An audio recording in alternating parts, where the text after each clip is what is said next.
You remember the first time Austin crossed your screen, not as a dot on a map, but as an answer.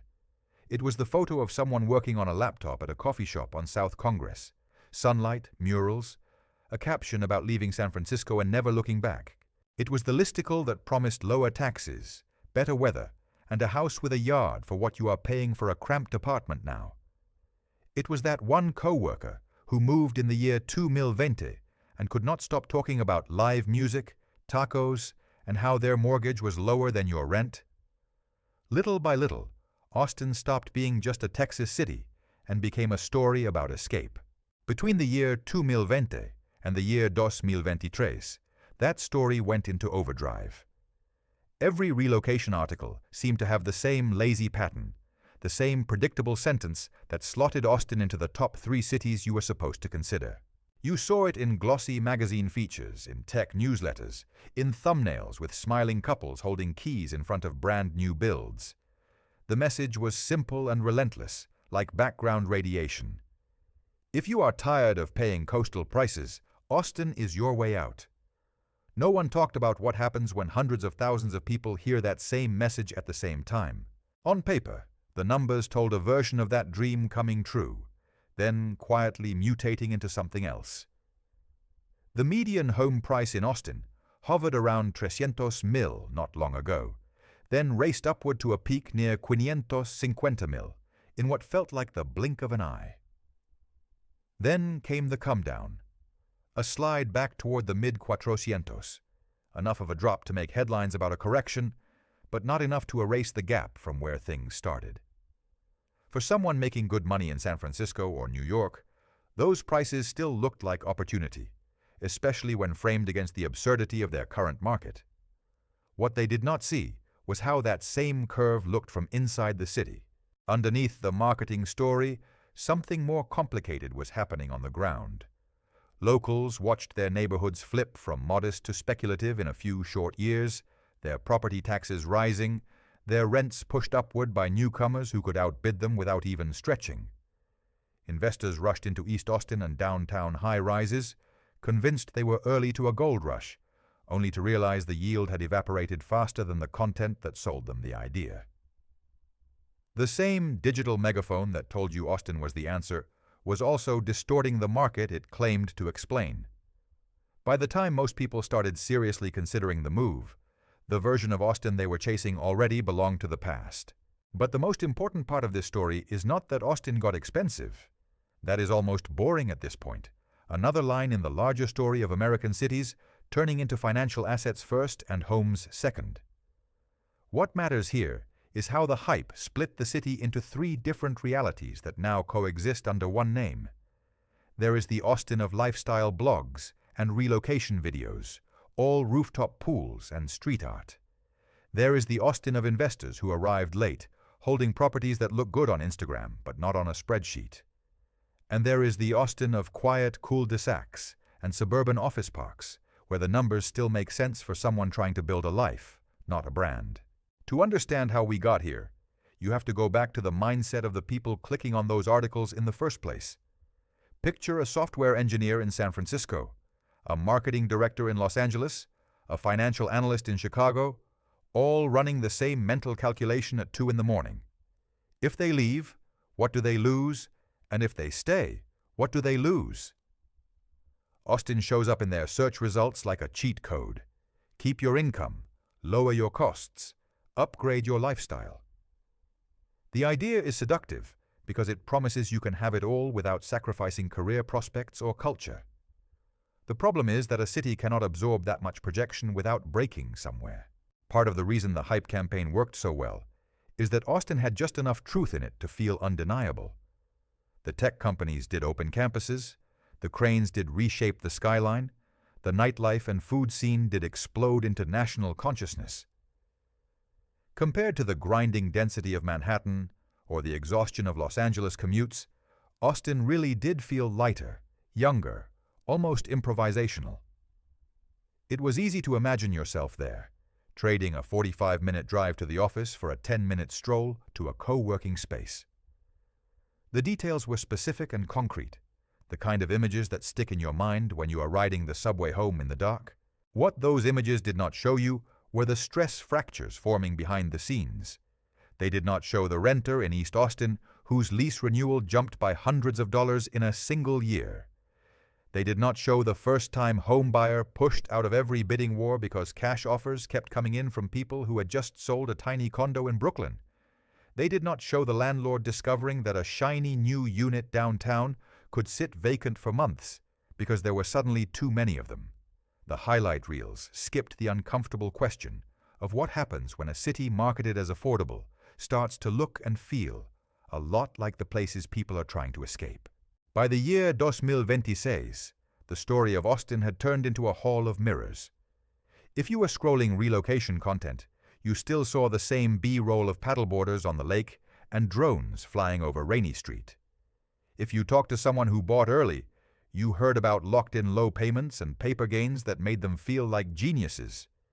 If you looked at raw housing data, you saw a market that had cooled but not crashed, a staircase up, a small step down, then a plateau at a level that froze out a huge chunk of local buyers. Depending on which version you encountered first, Austin could look like a dream, a bubble, or a missed train.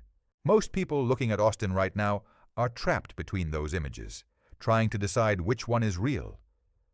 The relocation blogs keep feeding them the first Austin, the Instagram Austin, the one that existed when prices were lower and arbitrage was obvious.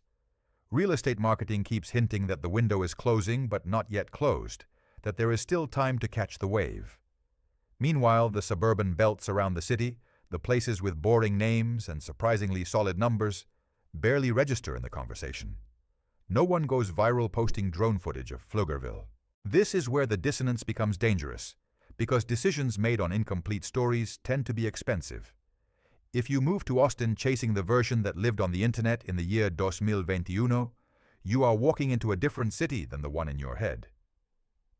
If you dismiss Austin entirely because you hear it is overpriced and over, you might miss the parts of the metro that quietly still offer what you were looking for in the first place. The truth is not that Austin is overrated or underrated. The truth is that Austin is misdescribed, and the people who need honest information are paying the price for that gap. So before diving into neighborhoods, cap rates, or job numbers, you need a new mental model. Stop thinking of Austin as a single market and start thinking of it as three overlapping realities sharing a name and a weather pattern. One is built on aesthetics and vibes, one on speculation and momentum, one on fundamentals that still pencil out for normal human beings. The hype machine blended those three into one glossy brand and sold it to an entire country desperate for options. The work now is to separate them again, to see clearly which Austin you have been shown and which Austin you actually want to live in. Stand on a downtown Austin balcony on a warm evening, and it feels for a moment like the promise came true. Glass towers catch the last light over the river, music drifts up from a bar 3 floors below, and the skyline looks like a smaller, more manageable cousin of the coasts you are trying to escape. South Congress is a few minutes away, with its boutiques and brunch lines and carefully curated weirdness that photographs perfectly. East Austin stretches out to the side, a patchwork of new townhomes, renovated bungalows, and the last stubborn remnants of the old neighborhood. If you stopped there, if you only trusted the view, you would think this is exactly where you are supposed to be. But step off that balcony and into the numbers, and Tier A starts to feel very different. Downtown, South Congress, and East Austin are where the hype hit first and hardest, and you can see it in the prices burned into every listing. The median that used to hover in the low hundreds of thousands citywide has no real meaning here anymore. In these core neighborhoods, the price per square foot now behaves like a coastal market, not a Texas one. You are competing with buyers who sold in San Jose, in Brooklyn, in Santa Monica, and walked in with the kind of down payments that shrug at an extra $50,000. For them, this is cheap. For you, coming in fresh, Tier A is where you quietly become the exit liquidity for someone else's early bet. Investors felt that shift first, often before the headlines caught up. In East Austin, cap rates compressed into the low to mid-3 range, sometimes edging toward 4, numbers that might make sense in Manhattan or Seattle, but clash with the story of a supposedly affordable boomtown. On a spreadsheet, that means you are tying up a significant amount of capital for a return that barely outpaces a boring index fund, and that is before you factor in vacancy risk and maintenance. The only way those deals work is if you assume rent growth will keep shocking to the upside, or that appreciation will bail you out when the math gets tight. That is not investing. That is praying with better fonts. For someone moving from a coastal city, the danger is more subtle because Tier A is designed to speak your language. The coffee shops look like the ones in your current neighborhood. The co-working spaces feel familiar. The sidewalks are filled with people who dress and talk like your existing friend group. You see Tesla badges in parking garages, hear snippets of conversations about product roadmaps and funding rounds, and it reassures you that you are not stepping down in status. The lifestyle lines up so cleanly with what you are used to that it is easy to ignore the fact that your monthly housing cost is not dropping as much as you expected, or that you are paying a price to buy into this comfort. Think about what you actually wanted when you first started searching cities like Austin. You were not just chasing sunshine and tacos, you were trying to reclaim margin in your life. You wanted housing that did not devour nearly half of your take-home pay, a chance to save aggressively, maybe even buy a place without borrowing your future from your 50s. In Tier A, that gap between dream and reality becomes obvious the moment you run the numbers. Your rent for a one-bedroom downtown may still be lower than a comparable unit in San Francisco, but not by the life-changing margin the blogs promised.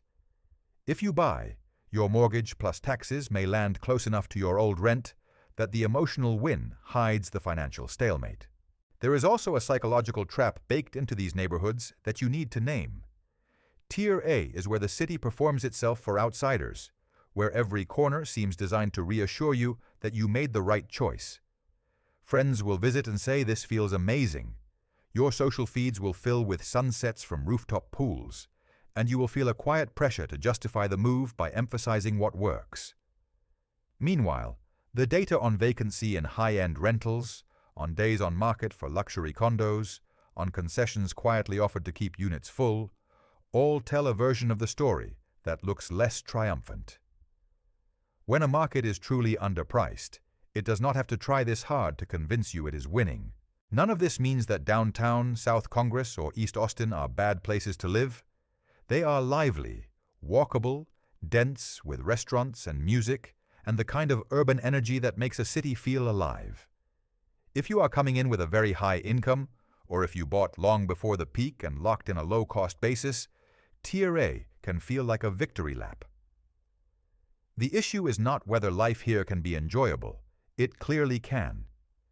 The issue is whether the cost of buying into that enjoyment in the mid-2026 market lines up with what you said you were actually looking for when you started thinking about leaving your current city. Look at it this way. If the price behavior in Tier A were attached to a coastal zip code you already know, you would probably call it overbought. A doubling of medians in a few short years, followed by a modest pullback that still leaves prices far above their old baseline, is the classic signature of a market that burned through its arbitrage.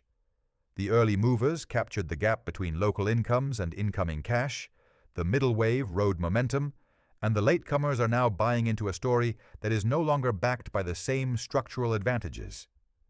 When you pay coastal pricing in a non-coastal city, you need either stronger growth or a better yield to justify it. Tier A offers neither in a convincing way anymore. The other piece that often gets overlooked is how fragile some of this demand really is. A meaningful chunk of the people filling those downtown towers and east side townhomes are tied to the tech and professional job market that already showed its willingness to cut deep in the year 2023. Layoffs, hiring freezes, and delayed relocations hit Austin alongside other tech hubs, and the aftershocks are baked into the rental vacancy numbers whether anyone wants to acknowledge it or not. A high-rent luxury building feels different when even a small percentage of tenants suddenly need to leave or cannot renew at the same rate. In a market where yields were already thin, you do not need a dramatic crash for the experience to turn from confident to fragile. So if you are looking at Tier A from afar, the key is to strip away the aesthetics and ask a blunt question. If this exact combination of price, rent, and yield were sitting in your current city, Would you be excited to buy into it? If the honest answer is no, then the only thing making you consider it here is the story attached to the skyline, not the fundamentals underneath it. Tier A is no longer the clever hack that lets you have a coastal lifestyle at a discount. It is the premium section of a city that has already been repriced by the very migration wave you are part of. For some viewers, that realization will feel like a loss, as if a door they were hoping to walk through has quietly closed. It is tempting to respond by either forcing the move anyway or writing off Austin entirely as overhyped. Both reactions miss the point. The problem is not that this city has nothing left to offer you. The problem is that the version of Austin you have been sold lives disproportionately in these three neighborhoods, and those are precisely the places where the math stopped making sense first. To find the real opportunity, you have to be willing to look beyond the camera-ready parts of the map and into the areas that rarely make it into relocation articles at all.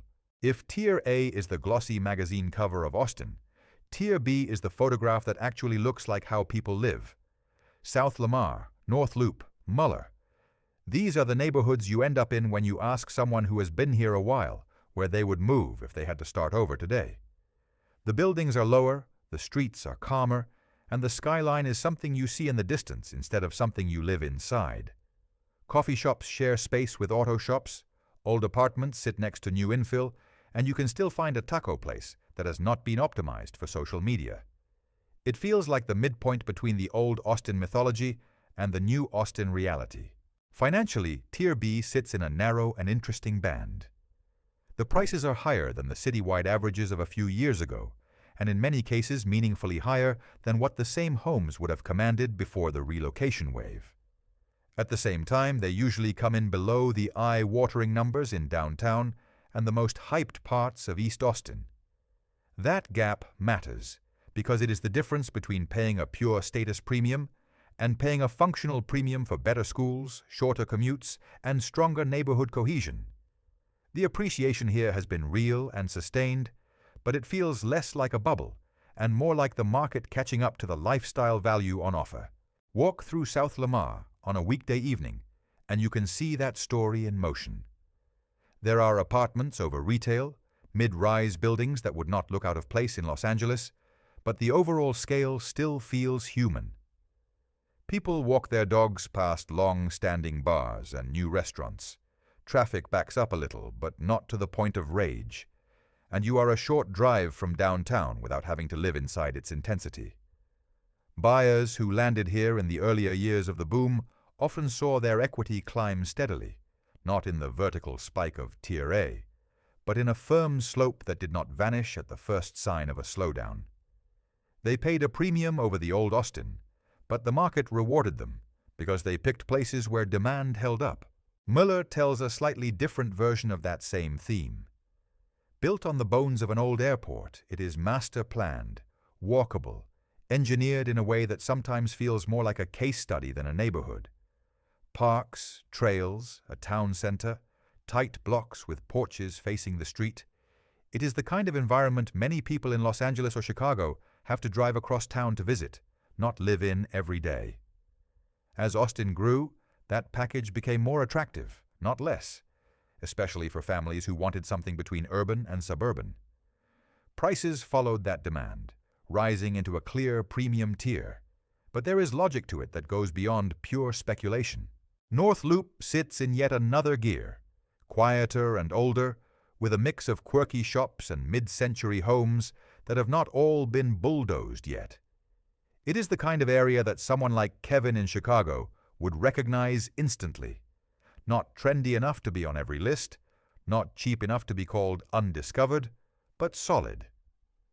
Rents are more manageable than the hottest parts of East Austin, and small single-family homes and duplexes still exist at price points that do not require inheriting a fortune.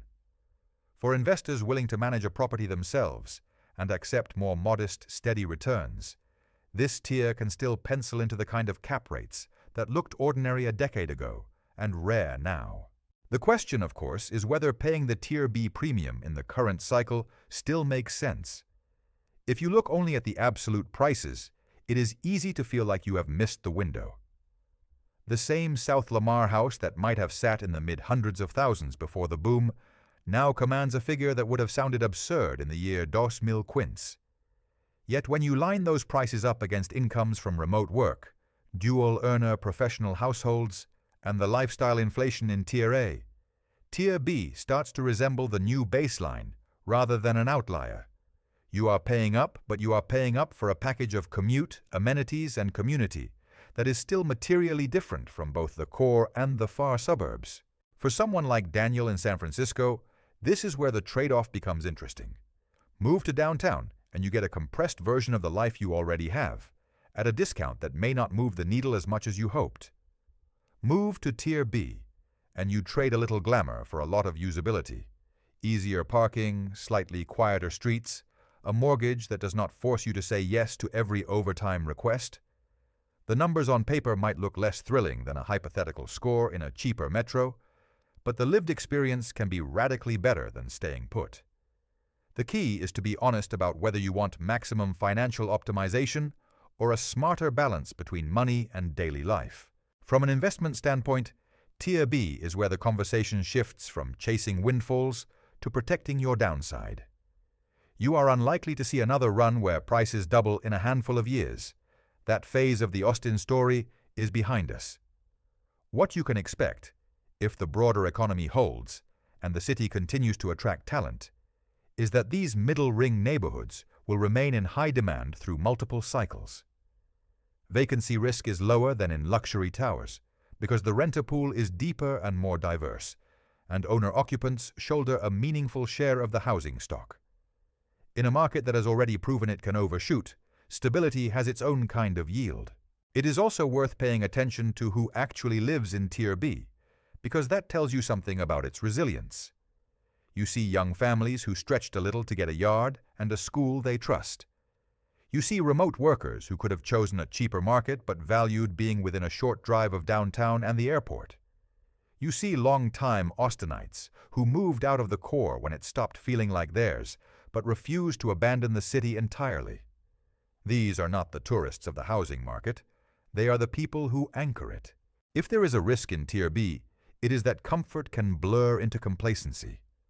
Because these neighborhoods feel pleasant and functional, it is easy to assume they are always a safe bet at any price.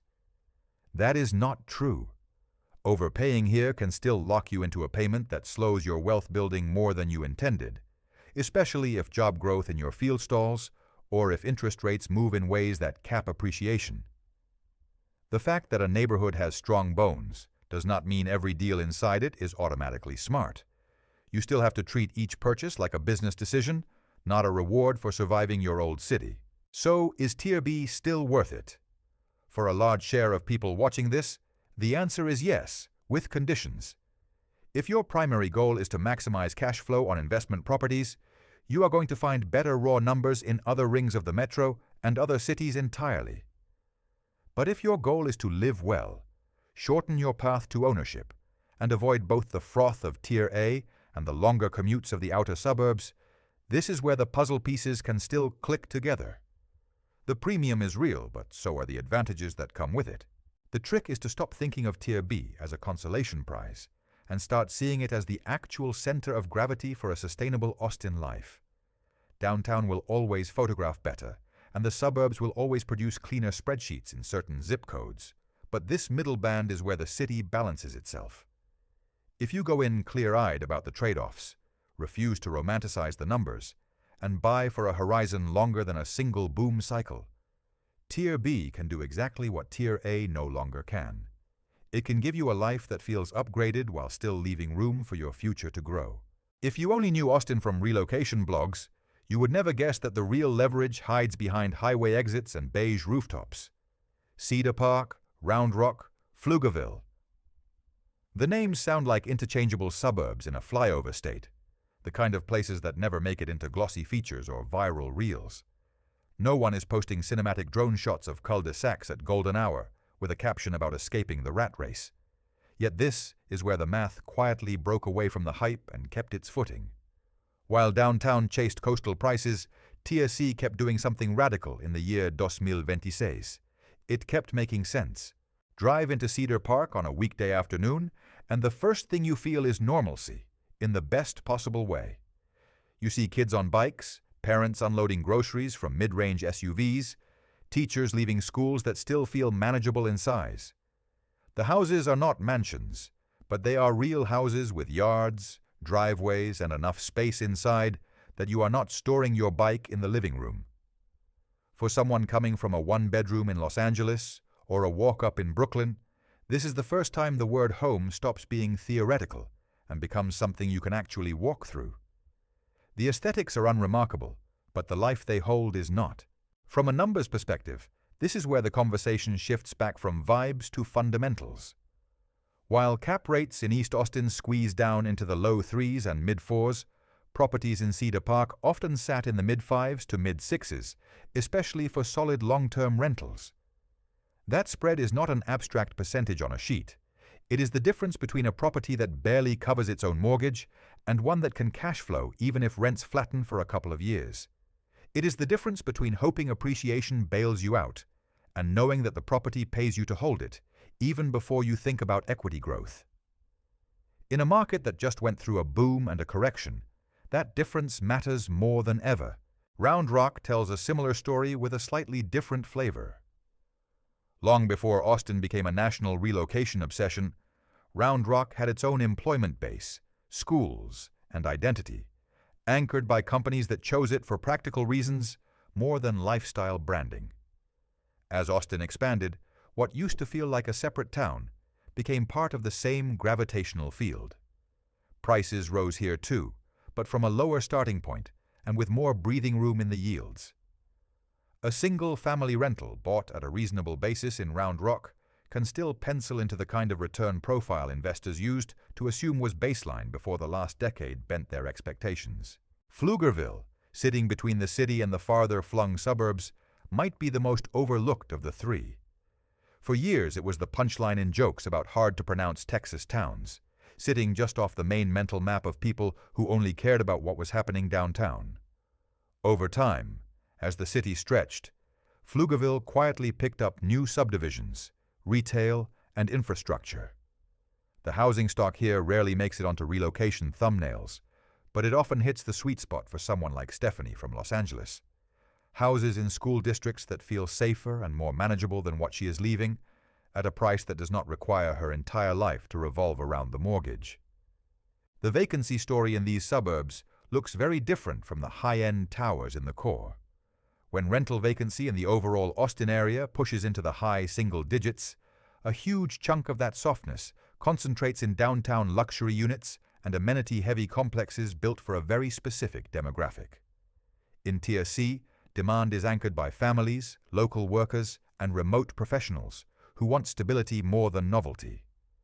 Even when the market loosens, a well-located, reasonably priced 3-bedroom house in Cedar Park does not sit empty for long. The tenant base is deep and sticky because moving carries a higher emotional cost when it uproots children from schools and routines. For someone watching this from a city like San Francisco, the trade-off can feel jarring. You started your search imagining walkable streets with coffee shops on every corner, and now the conversation has led you to cul-de-sacs and big box stores. It is easy to dismiss that as settling, as if moving to a suburb means surrendering some part of your identity. But run the numbers against your actual life goals. If your rent in the Mission eats almost half your take-home pay, and a house in Round Rock would drop that ratio dramatically while giving you a tangible asset, the sacrifice starts to look more like an upgrade wearing less glamorous clothes. Tier C is also where the remote work story actually fulfills its promise. If your income is decoupled from local wages, earning a coastal salary while living in a market priced for a regional economy is the entire point of this move. In downtown Austin, that edge has already been arbitraged away by the people who came before you. In Cedar Park or Pflugerville, it still exists. Your income stretches further, not by a marginal amount, but by a life-changing difference, measured in how much you can save every month after covering a mortgage and basic expenses. For an investor like Kevin in Chicago, the appeal is even more direct.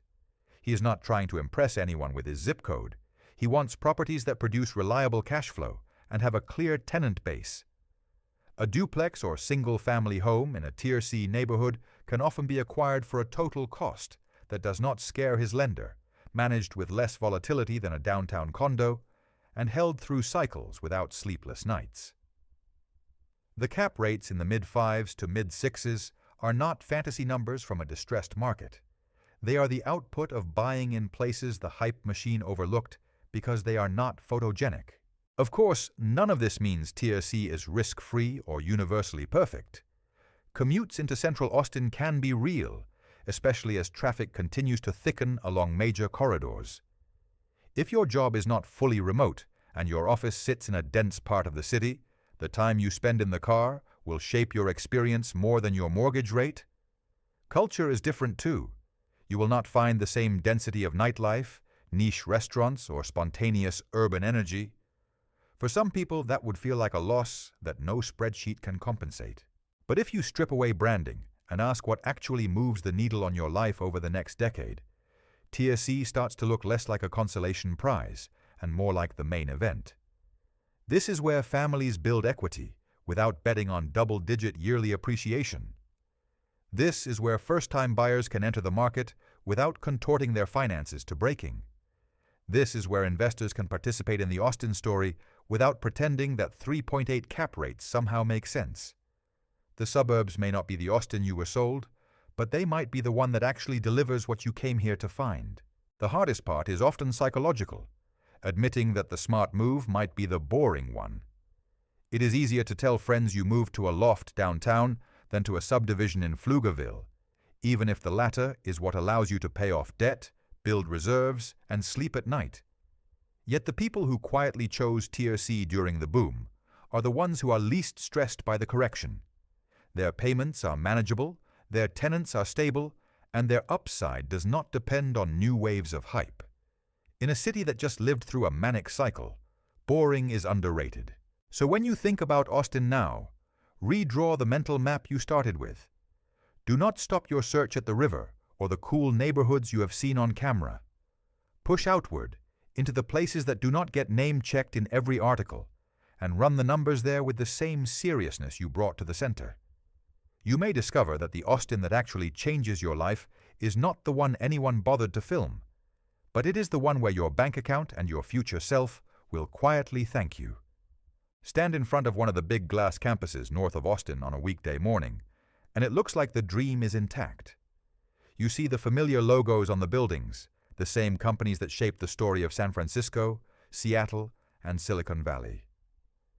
Tesla trucks hum past Apple shuttles, Oracle badges flash at the security gate, and for a moment you could convince yourself that this is simply the next chapter in the same elite tech narrative. From a distance, it feels like Austin graduated into the top tier of American tech hubs and never looked back. But if you listen a little closer, the sound underneath that hum is not growth, it is adjustment. In the year 2023, the layoffs that started on the coasts did not politely skip Central Texas. Thousands of tech jobs disappeared from the Austin metro as companies trimmed headcounts, froze hiring, and quietly pulled back from the most aggressive expansion plans. Those losses were not just lines on earnings calls. They were people whose leases ended early, whose relocation plans stalled, whose dream of trading a cramped Bay Area apartment for a Texas house suddenly went on hold. You can see the echo of that moment in the vacancy numbers, in the concessions offered at once fully leased buildings, in the way recruiting pipelines into Austin slowed from a rush to a cautious trickle. The narrative said the city was invincible. The data reminded everyone that no boom is immune. The relocations themselves were always more complicated than the headlines made them sound. When a company the size of Tesla or Oracle announces a move, the picture in your head is of entire workforces uprooting and landing in a new city overnight. The reality is often far less dramatic. A mix of executives, key teams, back-office functions, and new hires, layered on top of existing local talent. Yes, the presence of those names matters for prestige and for the ecosystem, but it does not automatically turn Austin into a clone of San Jose or Redmond. The pay scales, the density of senior roles, and the depth of adjacent industries still lag the coastal giants. So where does that leave you if you are a remote-capable worker looking at Austin as a way to arbitrage your salary. The harsh truth is that the pure salary upside from moving here is not what it might have been if you had gotten in earlier in the cycle. If you are keeping a San Francisco paycheck while living in Round Rock, you still win, no question. But if you are planning to plug directly into the local job market, you have to accept that this is a tier below the very top hubs in both compensation and role variety. You are trading some ceiling for a lower-cost floor, and pretending otherwise is how people end up disappointed. The job market also feels different depending on which layer of tech you live in. Senior engineers with experience at marquee companies still have a lot of leverage, and for them, Austin can be a comfortable landing spot. Enough interesting roles, a network of peers, and the option to go hybrid rather than fully remote if they want FaceTime. Mid-level professionals feel the squeeze more acutely, especially those in non-engineering roles like marketing, operations, and customer success. The glut of people laid off from bigger markets created a pool of talent that outstrips local demand in some functions. That imbalance shows up in slower searches, lower signing bonuses, and more candidates willing to accept roles they would have passed on a few years earlier. For someone like Daniel in San Francisco, already fully remote, the calculus is clearer. He is not moving to Austin to find a job. He is bringing his job with him. The risk for him is not that he cannot find local work, but that his current company eventually calls everyone back into the office or pivots its policies. In that scenario, being in Austin is still safer than being in a random small town with no tech presence, but it does not give him the same fallback options as being in the Bay Area or New York. If the music stops, he might have to accept a lower salary or a different kind of role to stay put. For Stephanie in Los Angeles, the story tilts more towards sector mix and family logistics. If she works in healthcare marketing, Austin has a regional medical ecosystem, but it is not a dominant healthcare city in the way Houston or Boston are. She might find a good role, but the list will be shorter, and the ability to hop between comparable positions without moving again will be limited. The upside for her is that the cost savings from living in a place like Pflugerville or Cedar Park can offset some of that career friction. Her kids get more space, her commute shortens, and the overall quality of life may justify accepting a slightly less glamorous job title. Then there is Kevin in Chicago, who is thinking less about his employer and more about the broader financial ecosystem. Austin has venture capital, startups, fintech experiments, and enough financial infrastructure to keep someone like him busy and intellectually engaged. But it is not a capital markets hub on the scale of New York, nor does it have the deep bench of big banks and funds that define Chicago.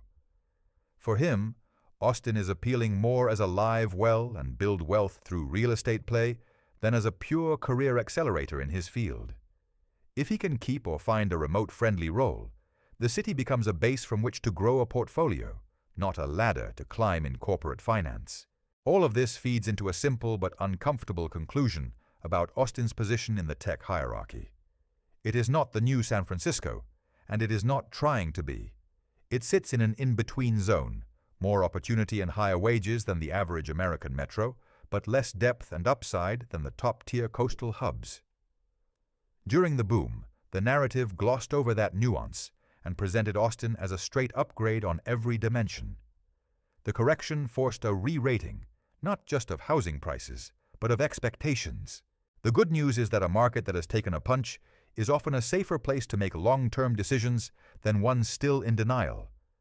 Those layoffs flushed out some of the froth, forcing both companies and workers to get real about what Austin is and is not.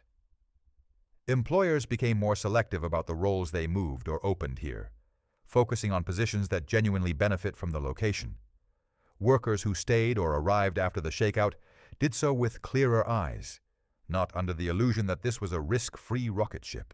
If you are deciding whether to tie your future to this job market, the smartest move is to separate your housing decision from your employer decision as much as possible.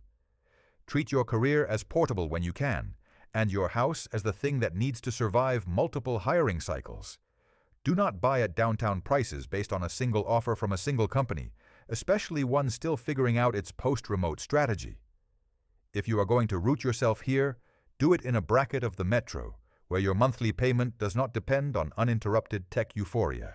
In the end, the tech mirage is not that Austin has no jobs or that the relocations were fake. The mirage is the idea that the logos alone guarantee your outcome.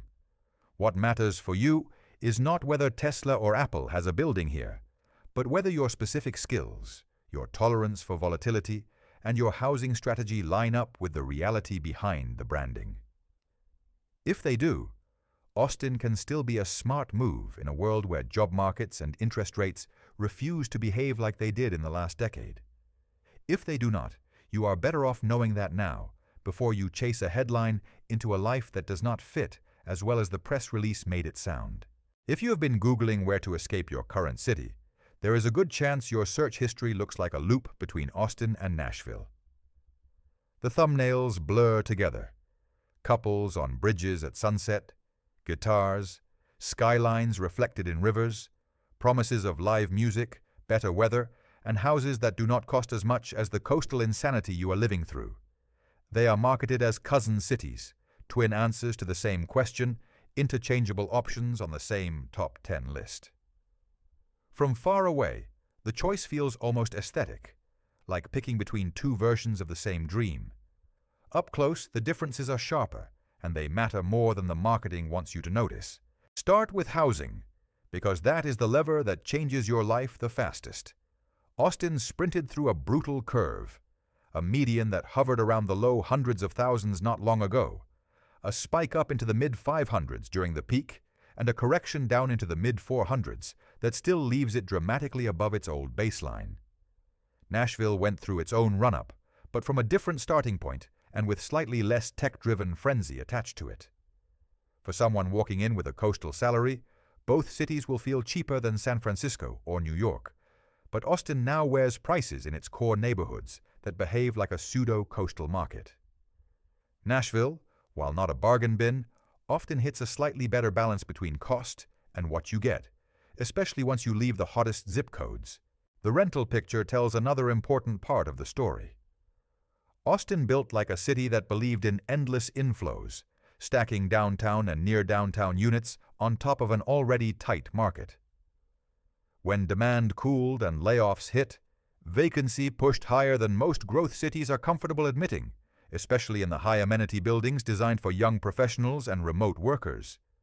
Nashville also added supply, but the scale and speed were different, tied more to hospitality and tourism patterns than to a tech migration wave of the same magnitude. If you are a renter, that means Austin can offer more concessions and choices in some segments, while Nashville can feel more constrained but also more stable in its core rentals. Then there is the question everyone dances around but rarely asks directly. Which city gives you a more resilient job market for the career you actually have? Austin, as you have seen, sits in that mid-tier tech position. Significant presence, big logos, real engineering roles, but not the depth of San Francisco or Seattle. Nashville leans harder into healthcare, music and entertainment, logistics, and a growing but smaller tech and professional services scene. If you are a software engineer or product manager, Austin is more likely to offer a broader menu of roles at any given time. If you are in healthcare, hospital administration, or certain kinds of corporate services, Nashville's sector mix may quietly fit you better than Austin's brand-heavy tech ecosystem. Quality of life is where the comparison gets fuzzier and more personal, but there are still patterns worth naming. Austin leans into an identity built around outdoors, lakes, and a certain casual creative energy. Even its suburban rings carry some of that looseness, with parks, green belts, and a culture of being outside when the heat allows it.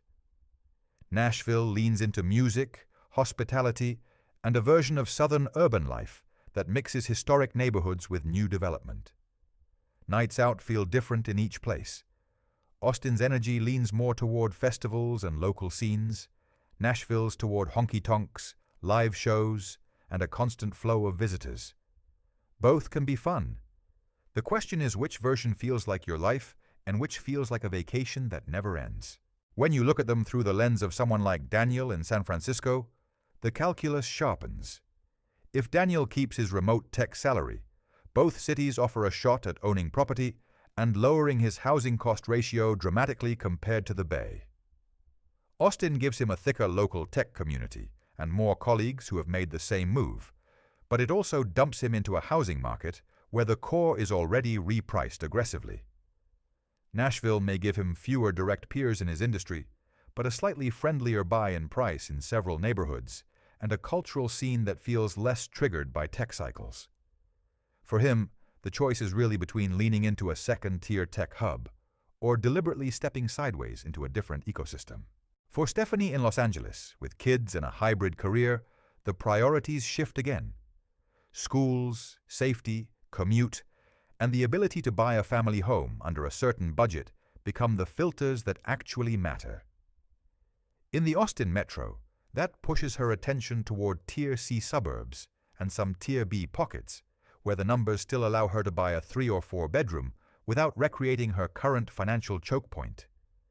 In the Nashville area, similar family-friendly suburbs exist, often at price points that feel surprisingly reasonable compared to coastal California, but with different trade-offs in weather, culture, and distance from extended family on the West Coast. Neither city is a pure win. Each one asks her to decide whether she values a slightly stronger job market for marketing roles or a slightly calmer, perhaps more traditional family environment. Kevin in Chicago looks at both cities with an investor's eye, even if he plans to live in one of them. He is scanning for places where he can both live and own rentals that actually cash flow, not just appreciate on paper. In Austin, that pushes him immediately to the Cedar Parks, Round Rocks, and Pflugervilles of the world, where cap rates still live in the mid-5s to mid-6s and rents relative to purchase price can work. In Nashville, he will find his version of those suburbs too, but the balance between short-term rental temptation and long-term stability is different because of the city's tourism engine.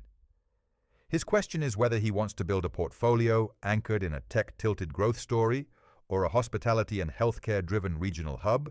One place where Austin does pull ahead clearly is in the scale and momentum of its recent growth. The influx of remote workers, the relocation of big-name companies, and the rapid expansion of its skyline all point to a city that has been aggressively redefined over the past decade. That brings energy, innovation, and a certain confidence that can be contagious. It also brings volatility, political friction over growth, and infrastructure strain that shows up in traffic, schools, and housing stress. Nashville's growth has been substantial too, but the rhythm is slightly different, more grounded in its existing industries and cultural exports, less tied to a single narrative of tech salvation. Nashville, on the other hand, does some things better than Austin for people who prioritize certain kinds of community and culture. Its music scene is not just branding. It is an actual industry that employs a wide range of people, from creatives to logistics planners to small business owners. The city's history, architecture, and layout create pockets of walkable, character-rich neighborhoods that feel distinct from the more recent master plan developments. For some viewers, the blend of southern hospitality, lower relative cost of entry in several areas, and a job market that feels less concentrated will feel safer and more appealing. For others, it will feel too far from the tech-centric identity they have built. The risk with both cities is that you parachute in guided by someone else's myth. If you treat Austin as an automatic upgrade from the coasts, you can end up paying coastal prices without coastal upside, especially if you buy in the wrong tier. If you treat Nashville as a cheaper Austin with guitars, you can ignore the ways its job market, politics, and industry mix diverge from what you are used to. Either way, you are building a life on a slogan instead of on a clear understanding of what your income, career, and family actually need. So the honest comparison lands here. Austin is the better choice if your career sits close to tech, if you want more upside in certain growth sectors, and if you are willing to be disciplined enough to avoid its most overhyped neighborhoods. Nashville is the better choice if your work ties into healthcare, music, logistics, or if you want a slightly softer landing on housing costs with a strong sense of culture that is not built around the tech cycle. Both can work. Neither is magic. The real decision is not Austin versus Nashville. It is which city's trade-offs line up with the version of your life you are actually trying to build. By now you have seen enough numbers, neighborhoods, and narratives to know this is not a simple yes or no question. Austin is not one market. It is three overlapping realities wearing the same name and sharing the same sunsets over the river. There is the Austin of rooftop pools and compressed cap rates, the Austin of solid middle-ring neighborhoods with real premiums, and the Austin of quiet suburbs where the spreadsheets finally catch up to the dream. The mistake almost everyone makes is trying to judge all three at once and then collapsing them into one verdict. That is how you end up saying Austin is either over or still a bargain, when the truth is that both sentences are wrong and right depending on the zip code. So here is the straight answer if you are a remote worker in a coastal city earning a strong salary. The Austin you should ignore is the one you have been shown the most. Downtown, South Congress, the most hyped parts of East Austin where you are paying coastal prices for Texas weather and Instagram backdrops. If you move there, your housing cost might dip a little, your lifestyle might upgrade at the edges, but your core problem will not change. You will still be handing over a huge slice of your income every month just to stand still. The Austin you should be looking at lives in those Tier B and Tier C bands, where your salary finally buys you enough margin to feel the move in your bank account, not just in your photos. If you are a first-time buyer trying to get out of the rent trap, the verdict is even clearer. Tier A is not for you unless you are sitting on an unusual amount of cash or equity from another market and you are willing to treat the purchase as a lifestyle choice, not a financial optimization. Tier B can work if you are disciplined, patient, and realistic about what you can afford without stretching to the breaking point. But Tier C is where the true on-ramp lives. Cedar Park, Round Rock, Pflugerville, and similar pockets are the places where a normal, high-earning professional can still buy a house, build equity, and not feel one bad month away from disaster. It may not look like the Austin you were sold, but it behaves like the life you said you wanted. For investors, the city breaks into three simple categories. The first is trophy lifestyle assets in Tier A that might impress friends but struggle to generate healthy returns at today's prices. Those are fine for people with deep pockets who care more about owning a piece of the skyline than about yield. The second is Tier B properties that offer a blend of appreciation potential and moderate cash flow, the kind of long-term holds that can anchor a portfolio if you buy them right and do not expect miracles.